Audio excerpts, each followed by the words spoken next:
चलिए ऐसे ही में आप लोगों का स्वागत है। राजस्थान बोर्ड में 12th में राजस्थान बोर्ड और सेंट्रल बोर्ड दोनों में ही एक चैप्टर है इलेक्ट्रोस्टैटिक्स, ठीक है। और राजस्थान बोर्ड में शायद इलेक्ट्रिक फील्ड के नाम से चैप्टर है, ठीक है। दोनों में सेम चीजें हैं, समझते हैं बात को, ठीक है। 12th फिजिक्स में फर्स्ट चैप्टर में इलेक्ट्रोस्टैटिक्स क्या होती है। Electrostatics electro plus static. Electro का मतलब हो गया चार्ज, इलेक्ट्रॉन से रेस्ट। अगर मान लीजिएगा कि फिजिक्स की कोई एक ऐसी ब्रांच जिसके में कोई चार्ज रेस्ट में यदि चार्ज है तो उसके चारों ओर कौन सा फील्ड क्रिएट होगा। उस फील्ड में कोई अनोदर चार्ज यदि लेकर आए तो जैसे ही कोई जैसे चार्ज लेके आए, आप मान लीजिएगा पॉजिटिव चार्ज है, आप इधर से पॉजिटिव चार्ज तो ये इसको रिपेल करेगा। नेगेटिव चार्ज लाए तो ये इसको अट्रैक्ट करेगा। तो इसके चारों ओर के फील्ड में किसी अनोदर चार्ज को लाने पर उस पर कितना फोर्स लगेगा। अच्छा, अगर आप लेकर आ रहे हैं, ये इसको रिपेल करना चाह रहे हैं, फिर भी लेकर आ रहे हैं, तो आपको कुछ वर्क करना पड़ेगा, ठीक है ना। तो इसमें इस चार्ज को यहां पे लाने में कितना वर्क करना पड़ेगा, उस पर क्या इफेक्ट पड़ेगा, ठीक है। तो फिजिक्स की एक ऐसी ब्रांच जिनमें ये सारा हम एनालिसिस करेंगे, स्टडी करेंगे, वही क्या हो गई इलेक्ट्रोस्टैटिक्स। क्लियर गया था, ठीक है। इलेक्ट्रोस्टैटिक्स चार्ज कैसे क्रिएट करते होंगे, ठीक है, मतलब किसी बॉडी को चार्ज कैसे करते होंगे, बिल्कुल वन बाय वन चीजें डिस्कस करेंगे, ठीक है। और फिर वापस से इलेक्ट्रोस्टैटिक्स भी पढ़ेंगे एक बार की, वापस डेफिनेशन देखेंगे इसकी, ठीक है। पहले 10 मिनट के अंदर कुछ बेसिक चीज मैं एक बार बताना चाहूंगा, ठीक है। उसके बाद में वापस इलेक्ट्रोस्टैटिक्स वाले टर्म्स पर आएंगे तो चीज क्लियर होगी। तो इलेक्ट्रोस्टैटिक्स वैसे क्या हो गई, अभी तक डिफाइन करें तो any field around the charge, any field around the charge in which if we bring the another charge, it experiences some kind of the force. It may be repulsive or it may be attractive. So the field around the charge is called electric field, and the branch of physics in which we study different type of the electric field and what will be effect when we bring any charge in electric field. The whole study is done the branch of physics which is called electrostatics.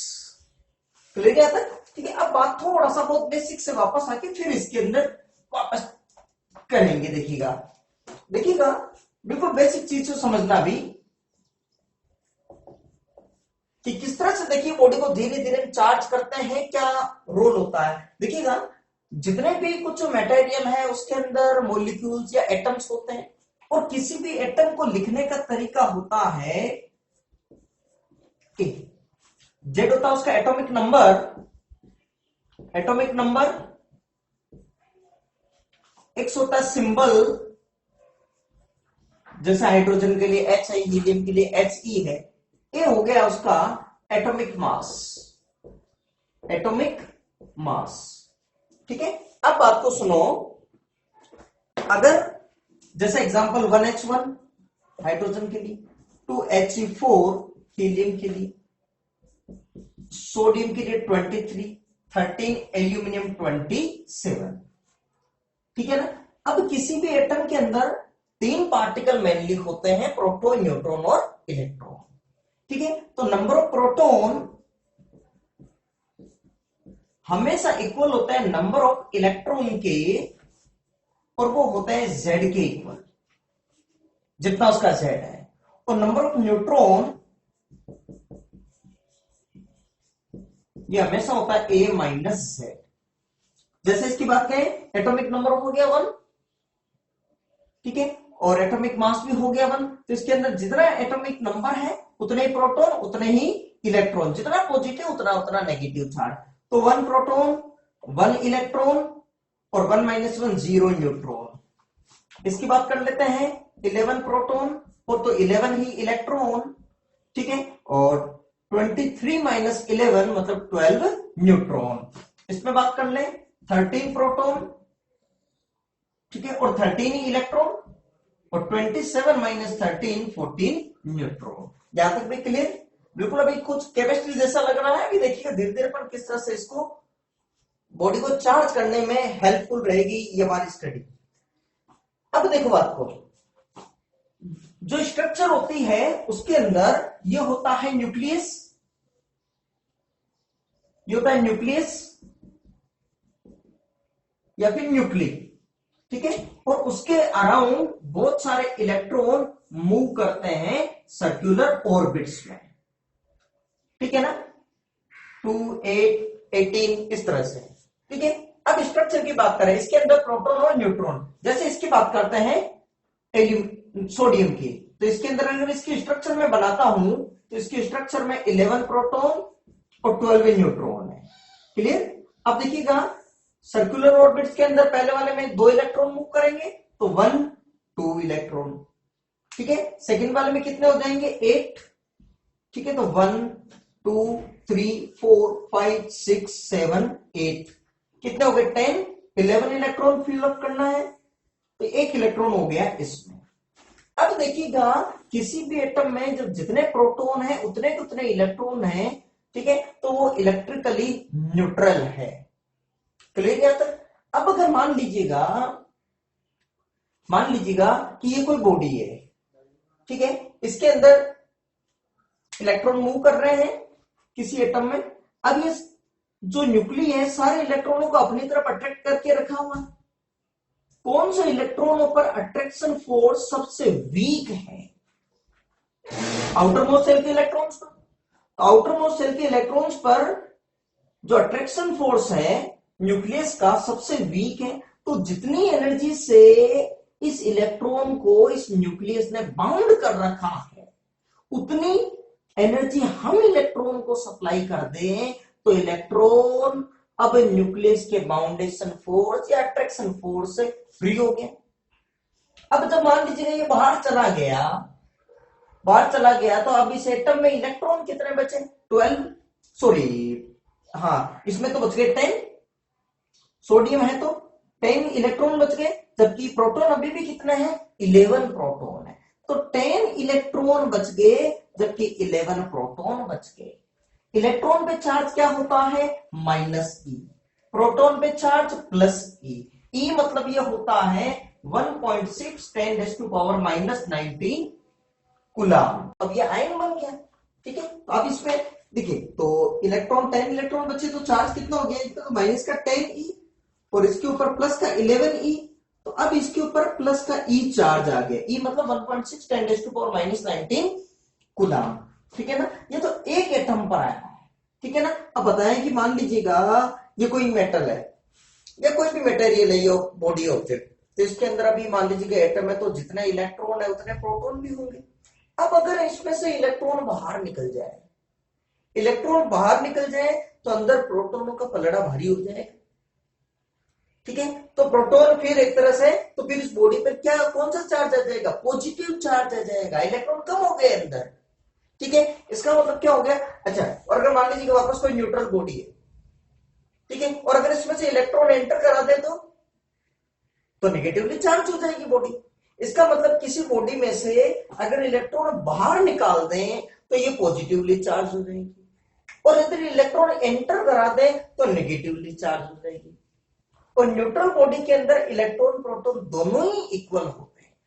Clear? अब एक बात और सुनो, देखो एक चीज और सुनिएगा कि जैसे मैंने ये कहा कि जैसे सोडियम के लिए एग्जांपल ले लेते हैं कि अभी इसके अंदर 11 ही प्रोटॉन है और 11 ही इलेक्ट्रॉन है, और इसको पॉजिटिवली चार्ज करना है तो अपने कहा इलेक्ट्रॉन को बाहर निकाल दो तो इलेक्ट्रॉन कम हो जाएंगे, पॉजिटिवली चार्ज हो जाएगी, ठीक है।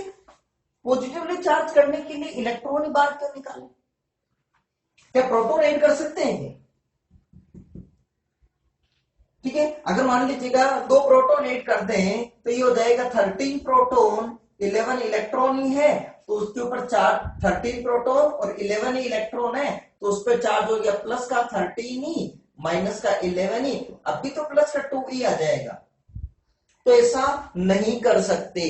क्यों नहीं कर सकते? नंबर एक, प्रोटॉन को कहां ऐड करना है? न्यूक्लियस में, ठीक है। और न्यूक्लियस में इतना आसानी से ब्रेक नहीं हो सकता। न्यूक्लियस पर अटैक करना अपने आप में चैलेंज है। नॉर्मल जितने भी रिएक्शन होती है सिर्फ इलेक्ट्रॉन ही पार्टिसिपेट करते हैं। न्यूक्लियस जब भी खुद किसी रिएक्शन में पार्टिसिपेट करेगा तो वो न्यूक्लियर रिएक्शन होगी, जिसके स्टार्ट करने के लिए बहुत ज्यादा टेम्परेचर चाहिए, बहुत ज्यादा प्रेशर चाहिए। और जब भी ये रिएक्शंस होती है तो एक तरह से एक्सप्लोजिव होता है, विस्फोटी होता है, ठीक है ना। तो हमेशा ध्यान रखना कि प्रोटॉन कभी भी ऐड नहीं हो सकता नॉर्मल कंडीशन में। आगे अपन जब चैप्टर पढ़ेंगे न्यूक्लियर फिजिक्स उसमें डिस्कस करेंगे आगे, ठीक है। तो यहां पर किसी बॉडी को चार्ज करने के लिए जो रिस्पॉन्सिबिलिटी है वो सिर्फ और सिर्फ किनकी है? इलेक्ट्रॉन की, ठीक है। तो यहां तक तुम्हारे लिए। अब देखो, तो तीन तरह की बॉडी हो गई हमारे पास। तो तीन तरह की बॉडी हो गई। एक तो हो गई न्यूट्रल बॉडी, एक हो गई positively charged body, positively charged body, और एक हो गई आपके लिए negatively charged body, negatively charged body, charged body, ठीक है। तो न्यूट्रल बॉडी के अंदर तो इलेक्ट्रॉन और प्रोटॉन दोनों ही क्या होंगे? इक्वल। पॉजिटिवली चार्ज बॉडी में से इलेक्ट्रॉन निकाल दे तो इलेक्ट्रॉन कम हो गए, तो इलेक्ट्रॉन लेस देन प्रोटॉन। और नेगेटिवली चार्ज बॉडी के अंदर इलेक्ट्रॉन एंटर करा दिए तो इलेक्ट्रॉन ज्यादा हो गए, किससे? प्रोटॉन से, ठीक है। इसका मतलब अभी तक तो चीज क्लियर हो गई कि ये बॉडी चार्ज तो हो गई, इसमें से इलेक्ट्रॉन निकाल दिए तो पॉजिटिवली चार्ज हो गई। क्लियर? अब बताओ, अब वापस एक बार इलेक्ट्रोस्टैटिक्स डिस्कस करते हैं और इलेक्ट्रिक फील्ड। अब मैं कुछ लिखवाने वाला हूं तो आप समझना वापस एक बार। मान लीजिएगा इलेक्ट्रिक फील्ड भी क्या होता है, इस बात को भी समझेंगे कि इलेक्ट्रिक फील्ड क्या है। बहुत ज्यादा इस वर्ड की नीड पड़ेगी, इलेक्ट्रिक फील्ड, ठीक है। इलेक्ट्रिक फील्ड से पहले आप ये समझो मैग्नेटिक फील्ड क्या है। मान लीजिएगा मैग्नेट है मेरे हाथ में, ठीक है। ये नॉर्थ पोल और ये इसका साउथ पोल, ठीक है। एक हाथ में और मैग्नेट है, इसका भी ये नॉर्थ पोल और ये साउथ पोल। अगर इसके नॉर्थ पोल के पास में नॉर्थ पोल लाऊं मैं और नॉर्थ पोल पास में लाया, जैसे ही कुछ नजदीक लगाएंगे तो हमारे पास बिल्कुल इस तरह की कंडीशन होने लगेगी, ये एक दूसरे को रिपेल करने की कोशिश करेंगे। अच्छा, और जैसे अपोजिट किया और जैसे लाएंगे लाएंगे चिपक जाएगी। यही कहानी इधर से भी तो रिपीट होगी कि ऐसे करेंगे रिपेल होगी और ऐसे करेंगे अट्रैक्ट हो जाएगी। तो इस बॉडी के, इस मैग्नेट के चारों अराउंड एक ऐसा फील्ड क्रिएट हो गया, एक ऐसी मैजिकल रीजन क्रिएट हो गया, जादुई जगह बन गई कि जहां दूसरे मैग्नेट को लाने में रिपल्सन या अट्रैक्शन, किसी न किसी टाइप का कोई फोर्स लग रहा होगा। तो इस मैग्नेट के अराउंड जो फील्ड है उस फील्ड को कहेंगे मैग्नेटिक फील्ड। क्लियर यहां तक? अब सेम यही बात इलेक्ट्रिक चार्ज के लिए। ये बॉडी कोई चार्ज बॉडी हो गई, अब आपके पास ये चार्ज पार्टिकल है, चार्ज बॉडी है मान लीजिएगा, ठीक है ना। तो चार्ज बॉडी है, तो अब बताओ इस चार्ज बॉडी के पास में अगर कोई पॉजिटिव चार्ज दूसरा लेके आए तो ये उसको अट्रैक्ट करेगी कि रिपेल करेगी? रिपेल करेगी। अच्छा, इधर पॉजिटिव चार्ज लाए तब भी रिपेल करेगी। अच्छा, नेगेटिव चार्ज लाए तो अट्रैक्ट करेगी, नेगेटिव चार्ज को अट्रैक्ट, पॉजिटिव चार्ज को रिपेल। तो इसका मतलब ये हुआ कि इस बॉडी के चारों या फिर इस पॉजिटिवली चार्ज के चारों ओर एक ऐसा फील्ड क्रिएट हो गया ये, ठीक है ना। अगर ये कोई पार्टिकल है या कोई भी बॉडी जो चार्ज बॉडी है, इसके चारों ओर एक ऐसा फील्ड क्रिएट हो गया जहां किसी अनदर चार्ज, पॉजिटिव या नेगेटिव, किसी भी चार्ज को लाने पर उन चार्ज पर किसी न किसी टाइप का कोई ना कोई फोर्स एक्सपीरियंस्ड होता हो, फोर्स लगता हो। अब वो डिपेंड करेगा, अगर ये पॉजिटिवली चार्ज बॉडी पॉजिटिव लाओगे तो रिपल्सिव, नेगेटिव लाओगे तो अट्रैक्टिव, ठीक है। तो उस फील्ड को क्या कहेंगे?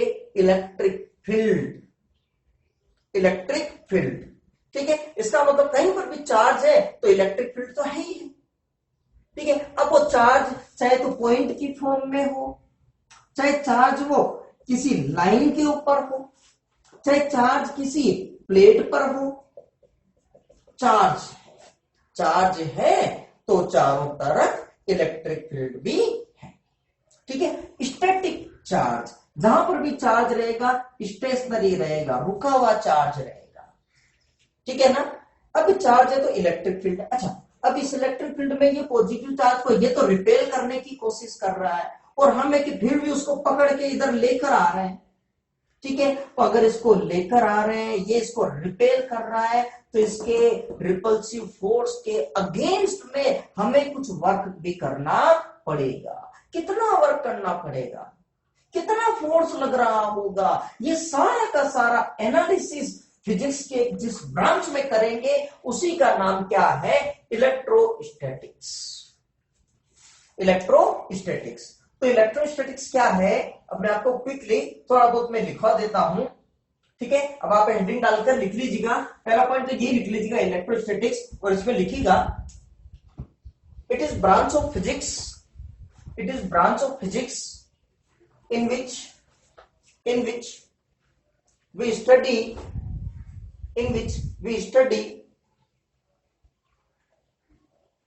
the field which is created around the static charge, and if we bring another charges in this field, then what will be effect on that charge,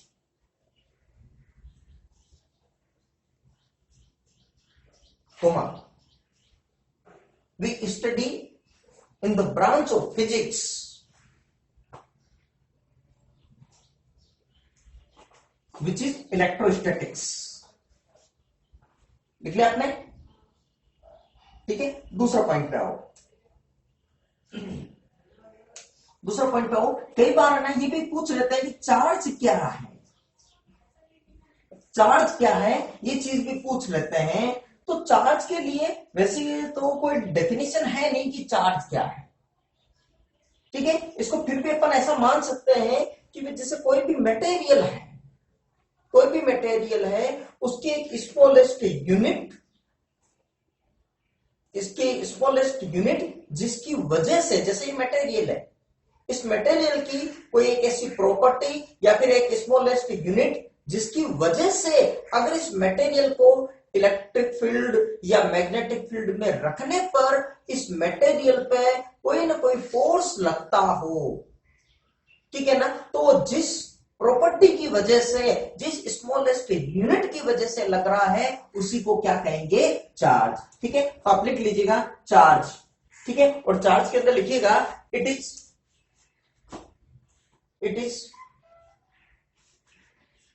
smallest unit और property of matter by which any matter experienced a force when it is placed in electric field or magnetic field। लिख लिया आपने। अगला point लिखो, in electrostatics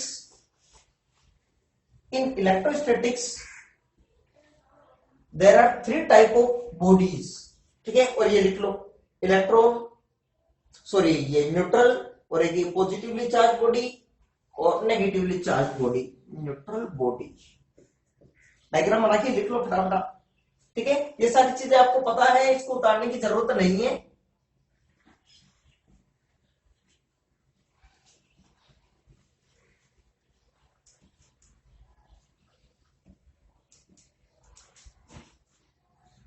लिख लिया आपने, clear यहां तक? ठीक है। रब कर दूं मैं।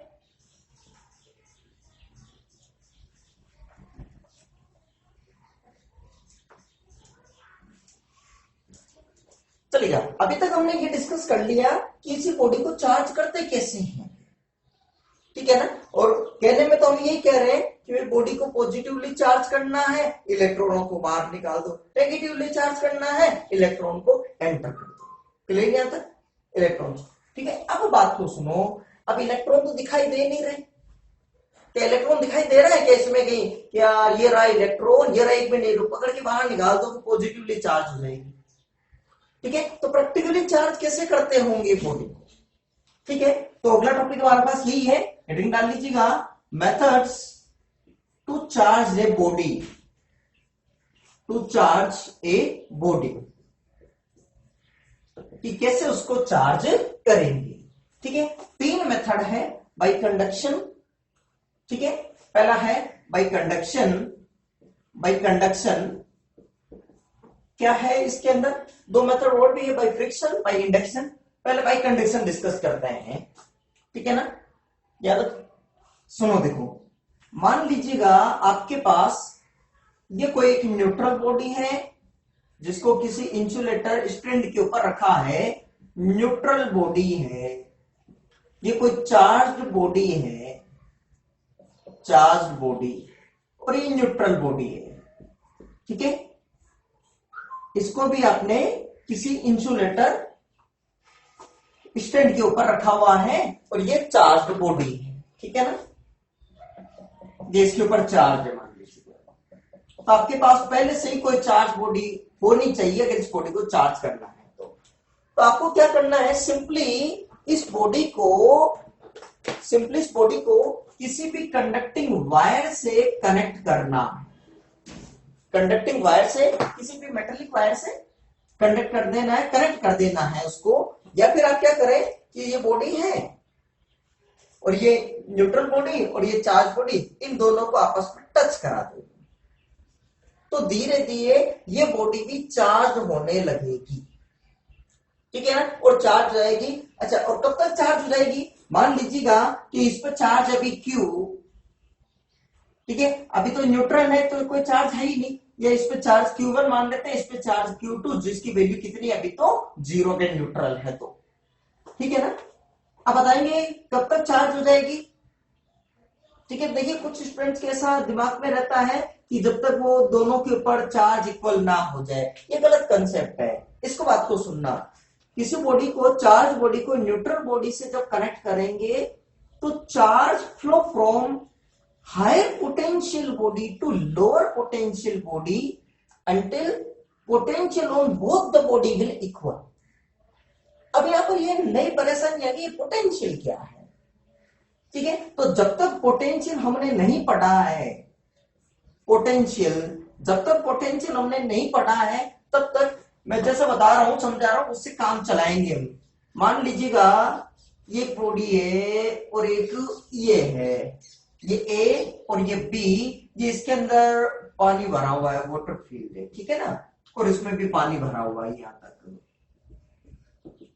आप बताएंगे कि पानी किसमें ज्यादा है, ए में ज्यादा है कि बी में ज्यादा है?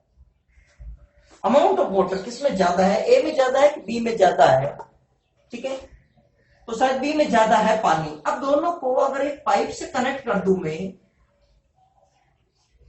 ठीक है, तो पानी बी से ए में आएगा कि ए से बी में जाएगा?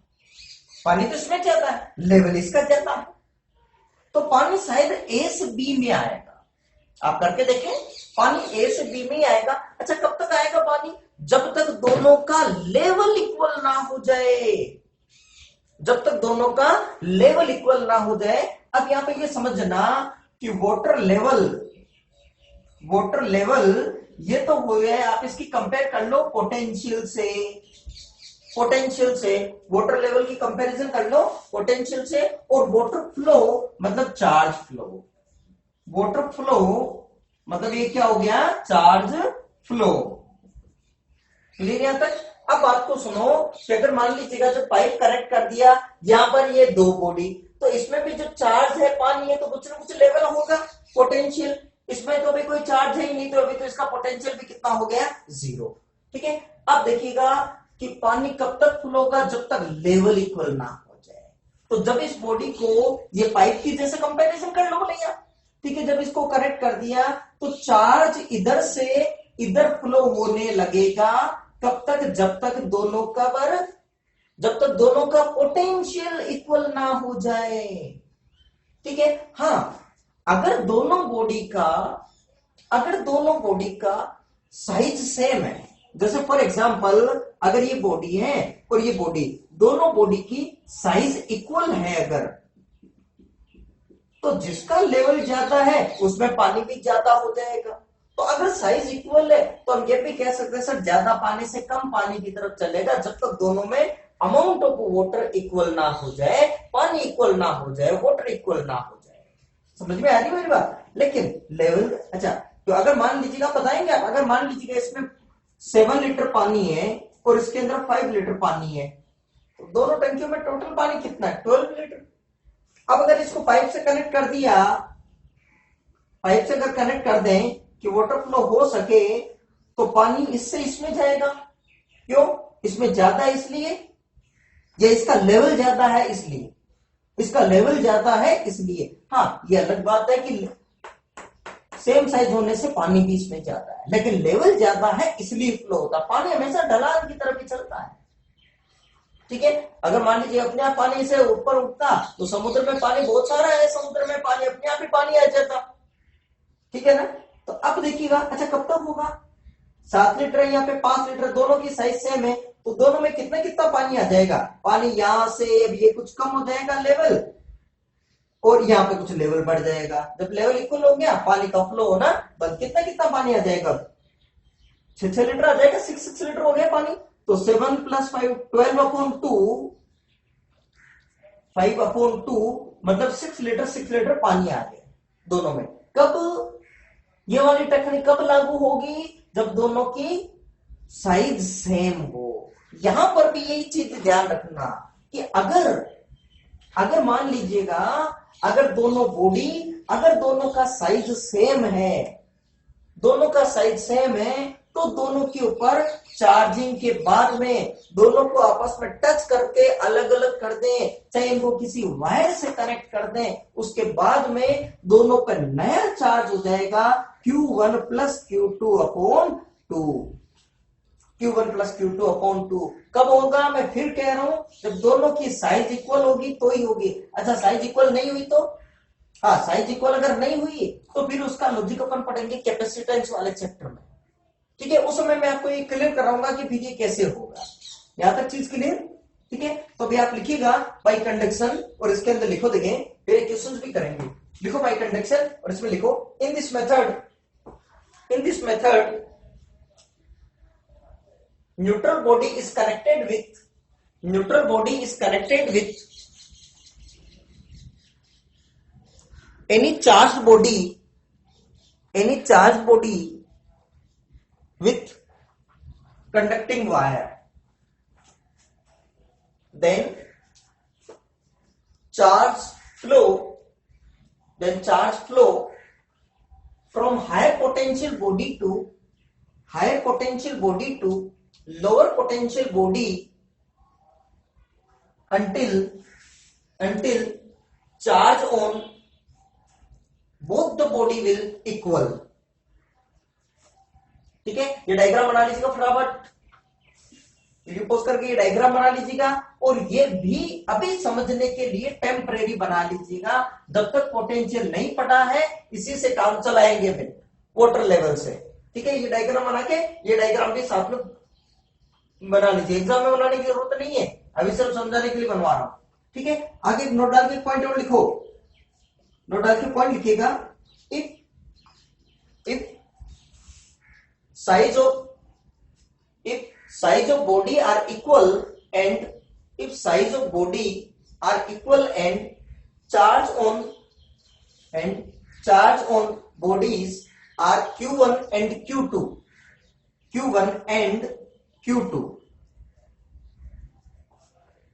and if we touch the body or connect them with a conducting wire, then charge on both the bodies will be तो लिख लीजिएगा ये Q1 plus Q2 upon 2, Q1 plus Q2 upon 2। ठीक है ना। एक क्वेश्चन करते हैं, देखिएगा एक क्वेश्चन कर लेता है पहले। आपके पास मान लीजिएगा 3 बॉडी है, ठीक है, और आप लिख के लो बोले क्वेश्चन, लिखिएगा question. As in diagram 3 conducting sphere of equal size, 3 conducting sphere of equal size having charges 4 coulomb, -2 coulomb and 6 coulomb.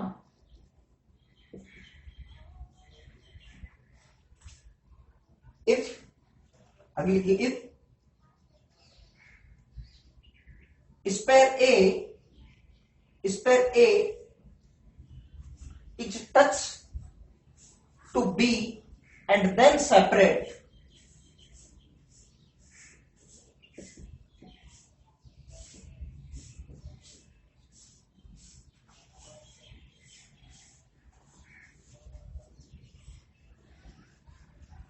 and then sphere B touch to sphere C and then separate,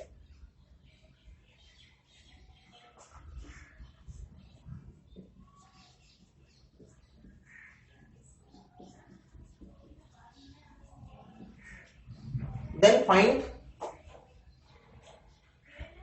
charge on the 3 spheres, 3 spheres A, B, C। ठीक है। अब आप इसका देखिएगा, ठीक है, ये कोई आपको क्वेश्चन दे रखा है कि ए बी सी, ठीक है ना। अच्छा, इक्वल साइज दे रखी है, इक्वल साइज का क्या रखा है। अब बताओ, पहले तो क्या किया, ए को बी पर टच किया और अलग अलग कर दिया। तो जब ए और बी को टच करके अलग अलग करेंगे तो दोनों पे नया चार्ज कितना हो जाएगा, 4 कूलम -2 कूलम अपॉन 2, मतलब 2 अपॉन 2, 1 कूलम 1 कूलम। तो ए बी और ये सी, तो सी की जगह तो 6 कूलम ही रह जाएगा, और ए और बी दोनों पे नया नया चार्ज कितना आ जाएगा, 1 कूलम 1 कूलम 1 कूलम। ठीक है। अब बाद में क्या बोला है, बी और सी को टच करके अलग अलग कर दिया, तो ये ए पे तो भाई बी और सी, तो अब इन दोनों पे चार्ज कितना हो गया बताएंगे आप, 1 + 6 अपॉन 2, 7/2, मतलब 3.5 कूलम। ठीक है, ये हो गया 1 कूलम, ये हो गया आपके 3.5 कूलम, और ये भी हो गया 3.5 कूलम। ये आंसर हो गया आपके लिए। सेकंड मेथड है बाय फ्रिक्शन। ठीक है ना।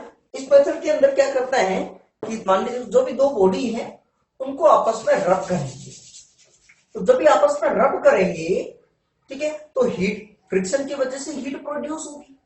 उस हीट को दोनों ही ऑब्जेक्ट के इलेक्ट्रॉन्स गेन करेंगे, और किसी एक बॉडी के इलेक्ट्रॉन निकलकर किसी दूसरी बॉडी में चले जाएंगे।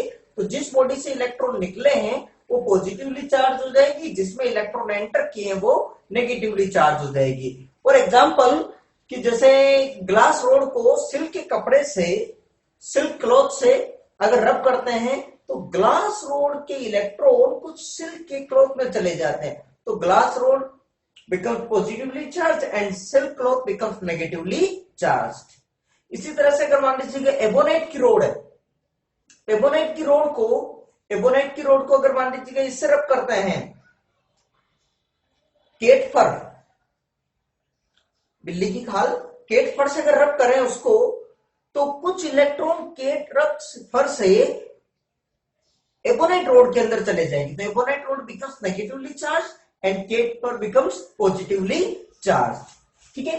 अब देखिएगा इससे कौन से ऑब्जेक्ट से इलेक्ट्रॉन कौन से ऑब्जेक्ट में जाएंगे, ये तो पूरी तरह से डिसाइड नहीं कर सकते जब तक उसका पूरा एटॉमिक नंबर वगैरह हमको नहीं पता। मैं फॉर एग्जांपल इतना कहना चाहूंगा कि जैसे अगर मान लीजिएगा कि न्यूक्लियस है, या न्यूक्लिय, और इसके अंदर एक तो ये हो गया, मान लीजिएगा कोई भी एटम है जिसका ये एटॉमिक स्ट्रक्चर है उसकी, और आउटर मोस्ट शेल की इलेक्ट्रॉन भी है, और एक कोई दूसरा ऐसा न्यूक्लिय है जिसके अंदर मान लीजिएगा इतने से ही है।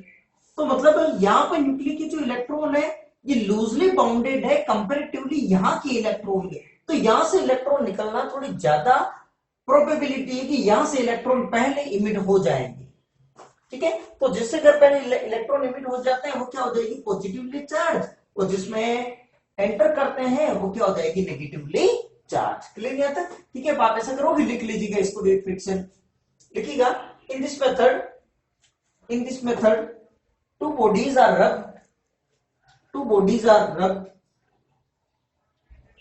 and due to friction produced heat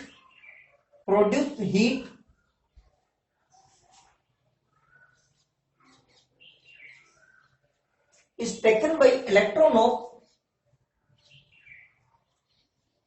both the objects, and electron from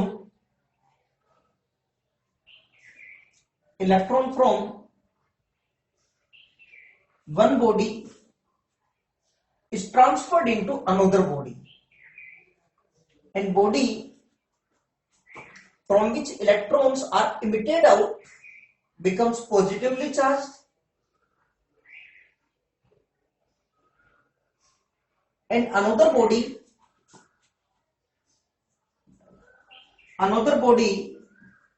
in which electrons are entered becomes negatively charged.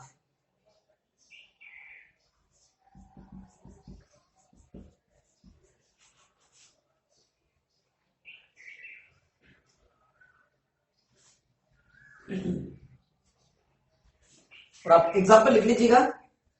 Example के अंदर glass rod is rubbed with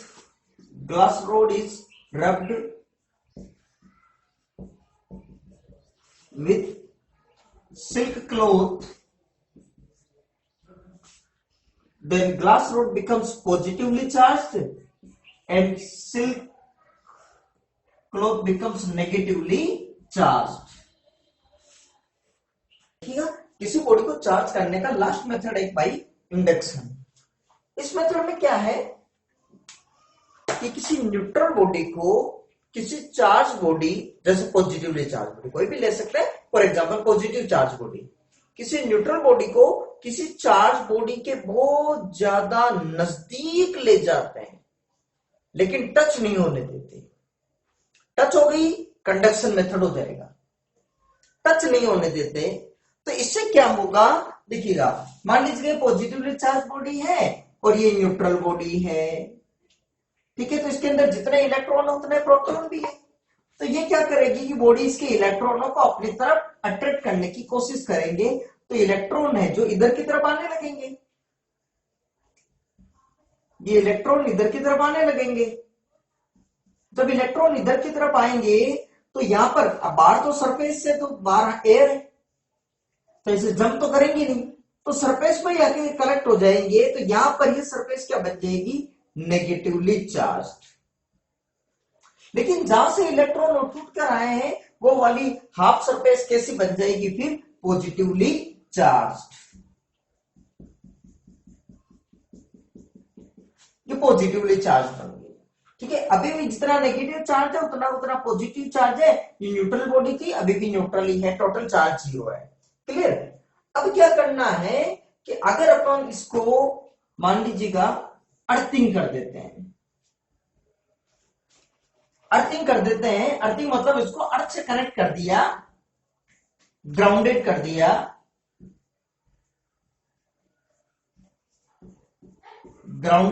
या अर्थिंग कर दी। तो अर्थिंग करने से क्या होगा, देखिएगा, ये अर्थ भी क्या हो गई, अर्थ एक कंडक्टिंग स्फीयर है, अर्थ। ठीक है, तो अर्थ जब आपने कनेक्ट कर दिया तो इस बॉडी को और इस बॉडी को आपने क्या कर दिया है, कंडक्शन मेथड से जोड़ दिया। ठीक है, अच्छा, कंडक्शन मेथड में चार्ज का फ्लो कब तक होता है, अच्छा, higher potential to lower potential, जब तक higher potential to lower potential होता है चार्ज, पोटेंशियल इक्वल ना हो जाए। ठीक है, तो आप बताएंगे इसके कारण चार्ज तो क्या हो गया, ये चार्ज तो हो गया पॉजिटिव। इस पॉजिटिव चार्ज के कारण पोटेंशियल हो गया पॉजिटिव, और अर्थ का पोटेंशियल हमेशा मानते हैं 0 वोल्ट। रेफरेंस के हिसाब से अर्थ का पोटेंशियल हमेशा 0 वोल्ट मानते हैं। ठीक है, अब बताएं, एक तो हो गया 0 वोल्ट, एक हो गया पॉजिटिव वोल्टेज, पॉजिटिव चार्ज के कारण वोल्टेज भी पॉजिटिव पोटेंशियल। तो सारा का सारा ये चार्ज कहां चला जाएगा? ग्राउंड में। ठीक है, अब ये सारा का सारा चार्ज जब ग्राउंड के अंदर चला जाएगा तो ये पूरा पॉजिटिव चार्ज क्या हो जाएगा? खत्म। ठीक है, ये पॉजिटिव चार्ज धीरे धीरे जब पूरी तरह से खत्म हो जाएगा यू चार्ज, ये पूरा चार्ज जब खत्म हो गया यहाँ पे और अर्थिंग हो गई ग्राउंड, तो बचा हुआ नेगेटिव चार्ज पूरे पर वापस फैल गया। और इस तरह से जो न्यूट्रल बॉडी थी वो कैसे हो गई? नेगेटिवली चार्ज हो गई, मतलब इसके अपोजिट पोलरिटी से चार्ज हो गई। ठीक है, और ये मेथड हो गया इंडक्शन। अच्छा, अगर नेगेटिवली लाएंगे तो क्या होगा? अच्छा, एक चीज और सुनना बात को, मैं एक चीज और बताना चाहूंगा। देखिएगा, हम भले ही पर ये कह रहे हैं कि भाई चार्ज फ्लो हो रहा है, चार्ज फ्लो मतलब नॉर्मली पॉजिटिव चार्ज फ्लो होता है। वास्तव में दोनों तरह की जो उसकी चार्ज की प्रॉपर्टीज में डिस्कस कर चुके हैं कि चार्ज फ्लो हो रहा है मतलब हमेशा इलेक्ट्रॉन ही रिस्पॉन्सिबल होता है। तो वास्तव में अच्छा, इलेक्ट्रॉन हमेशा lower potential to higher potential की तरफ मूव करता है इलेक्ट्रॉन, जबकि चार्ज फ्लो मतलब positive charge flow. Positive charge, देखो इस बात को भी मैं थोड़ा सा चीज क्लियर कर दूं। अगर मान लीजिएगा, ये मान लीजिएगा दोनों की इक्वल साइज है और इसके ऊपर 2 कूलम माइक्रो कूलम चार्ज है, इस पे 0 माइक्रो कूलम चार्ज है। ठीक है ना, अब अगर मान लीजिएगा दोनों को इक्वल साइज है दोनों की, ठीक है ना, रेडियस आर, तो दोनों को एक वायर से जैसे कनेक्ट करेंगे तो दोनों का चार्ज, इस पे भी कितना हो जाएगा? 1 कूलम माइक्रो कूलम चार्ज, इस पे भी हो जाएगा 1 माइक्रो कूलम चार्ज कनेक्ट करने पर। ठीक है ना, तो अब होगा क्या कि 0 से 1 कूलम, तो इस पे चार्ज कम हो गया, इस पे बढ़ गया ना। अब एक बात बताओ कि 0 कूलम माइक्रो कूलम चार्ज है, 1 माइक्रो कूलम चार्ज हो गया। पॉजिटिव चार्ज कब होगा? जब इसमें से इलेक्ट्रॉन बाहर निकलेंगे तब, ये इलेक्ट्रॉन एंटर करेंगे तब। निश्चित रूप से अगर ये बॉडी है और उसको पॉजिटिवली चार्ज करना है तो इसमें से इलेक्ट्रॉन निकालने पड़ेंगे, मतलब इसमें से इलेक्ट्रॉन निकले हैं, इलेक्ट्रॉन निकले हैं और इधर की तरफ चले होंगे। पॉजिटिव चार्ज है, इलेक्ट्रॉन गए, नेगेटिव चार्ज यहां पर आया और कुछ चार्ज धीरे धीरे पॉजिटिव चार्ज कम होकर कितना हो गया? 1 माइक्रो कूलम। तो देखिएगा इलेक्ट्रॉन किधर फ्लो है? Lower potential to higher potential, जबकि चार्ज फ्लो हमेशा higher potential to lower potential. Charge flow का मतलब पॉजिटिव चार्ज फ्लो एज्यूम किया जाता है। ठीक है, तो यहां पर देखिएगा, हम यहां पर ये मान रहे थे कि जैसे पॉजिटिव चार्ज फ्लो हो रहा है यहाँ पे, क्योंकि पॉजिटिव चार्ज था तो ग्राउंडेड हो गए, तो पॉजिटिव चार्ज अगर इधर की तरफ फ्लो हो रहा है, पॉजिटिव चार्ज फ्लो, जबकि एक्चुअल रियलिटी तो ये है इससे इलेक्ट्रॉन चलेंगे, इलेक्ट्रॉन फ्लो। इससे एक इलेक्ट्रॉन चला, ये लो, एक इलेक्ट्रॉन चल के इधर आया, एक इस पॉजिटिव चार्ज को खत्म कर दिया, दूसरा इलेक्ट्रॉन आया, इसको खत्म कर दिया, तीसरा इलेक्ट्रॉन आया, इसको खत्म। धीरे धीरे ये इलेक्ट्रॉन आकर इसको पूरा खत्म कर देंगे। और कहने में हम ये कह रहे हैं पॉजिटिव चार्ज फ्लो होता है, जबकि पीछे की कहानी कुछ अलग होती है। ठीक है, तो हमको भी हमेशा पॉजिटिव चार्ज फ्लो मानना, हमेशा दिमाग में ये बात बैठा मत लेना कि इलेक्ट्रॉन फ्लो होगा नेगेटिव टू हायर, कुछ नहीं, पॉजिटिव चार्ज फ्लो ही मानना है, तो ही चीजें आसानी से समझ में आएगी। ठीक है, चलो अब इसका एक और मैं बात समझाता हूं। अगर मान लीजिएगा ये नेगेटिव चार्ज फ्लो था, मैं इसको तरफ करता हूं, मान लीजिएगा कि ये नेगेटिव चार्ज है, ठीक है, और ये न्यूट्रल बॉडी हो गई मान लीजिएगा, तो इसको भी बिल्कुल नजदीक रख दिया। ठीक है ना, अब अगर नेगेटिव चार्ज है यहाँ पे, ठीक है, तो ये होगी जैसे फॉर एग्जांपल नेगेटिवली चार्ज। ठीक है, अब ये क्या करेगी? ये नेगेटिवली चार्ज बॉडी हो गई, अब ये न्यूट्रल है, तो ये इलेक्ट्रॉनों को अट्रैक्ट करेगी कि रिपेल करेगी? तो रिपेल करेगी। ठीक है, तो जब इलेक्ट्रॉनों को रिपेल करेगी तो इलेक्ट्रॉन्स इधर की तरफ चलने लगेंगे। जब इलेक्ट्रॉन इधर चलेंगे तो ये वाली सरफेस कैसी बनी? नेगेटिव, और ये वाली सरफेस ऐसी कैसी बन गई? पॉजिटिव। ठीक है, अब जब इसको भी अर्थिंग करेंगे, जब इसको भी अर्थिंग करेंगे या ग्राउंडेड कर देंगे, ग्राउंडेड कर देंगे तो देखिए 0 वोल्ट, ये नेगेटिव वोल्टेज हो गया इसके कारण, नेगेटिव वोल्टेज हो गया इसके कारण, ये हो गया आपके लिए नेगेटिव वोल्टेज, ये हो गया 0 वोल्ट। आप बताएंगे आप वोल्टेज यहां पर ज्यादा है ना, नेगेटिव, तो इधर से पॉजिटिव चार्ज फ्लो होगा। पॉजिटिव चार्ज हमेशा higher potential to lower potential, या ऐसे कह दे कि यहां से इलेक्ट्रॉन निकल निकल कर इधर आएंगे, इलेक्ट्रॉन फ्लो।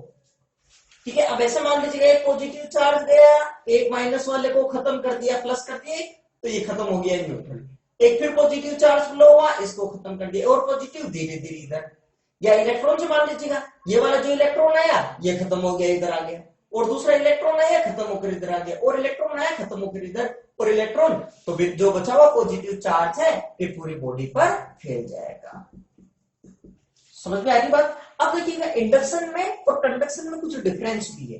पहला डिफरेंस तुम ये कह सकते हैं कि कंडक्शन के अंदर दोनों बॉडीज, अच्छा कंडक्शन के अंदर दोनों बॉडी को एक दूसरे में टच करना जरूरी है, या कोई ना कोई फिजिकल कांटेक्ट या फिर किसी कंडक्टिंग वायर से कनेक्ट करना जरूरी है। यहां पे दोनों को आपस में कनेक्ट करना, टच करना नहीं है। दूसरा डिफरेंस, यहां पर हमेशा इंडक्शन मेथड में जो भी आपके पास चार्ज्ड बॉडी है उसके ऊपर अगर पॉजिटिव चार्ज है तो न्यूट्रल बॉडी पर हमेशा नेगेटिव चार्ज आएगा, और नेगेटिव चार्ज है तो पॉजिटिव चार्ज, मतलब चार्ज बॉडी के अपोजिट पोलरिटी का चार्ज आएगा। तीसरा डिफरेंस कंडक्शन में इंडक्शन में, इसके अंदर इस प्रोसेस के लिए हमको अर्थिंग जरूरी है, उसमें अर्थिंग का कोई लॉजिक नहीं है। तो ये मेन कुछ डिफरेंसेस भी हम कह सकते हैं। ठीक है, तो यहां तक ये समझ में आ गई होगी मेरी बात। ठीक है, अब आप लिखिएगा भाई इंडक्शन के अंदर, फटाफट लिखते जाइए, देखें लिखिएगा in this method neutral body is brought enough towards charged body, और ब्रैकेट में लिख देना पॉजिटिवली चार्ज्ड बॉडी। इसके हिसाब से मैं लिखवा रहा हूं पहले, positively charged body in such a way that neutral body cannot touch the charged body.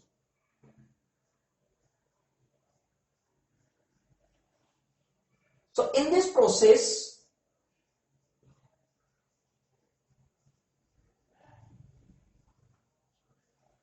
half surface of neutral body becomes negatively charged, while other side surface becomes positively charged.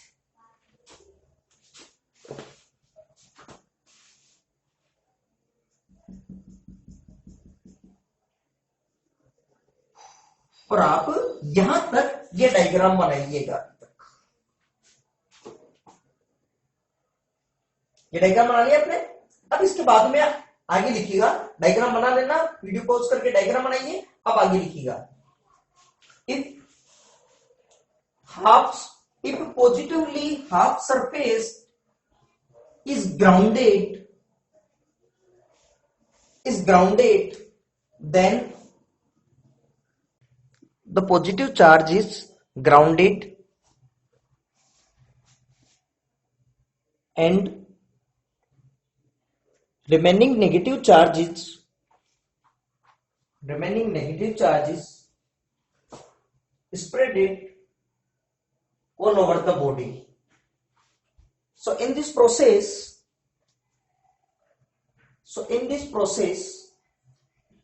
the neutral body is charged with opposite polarity of that charged body.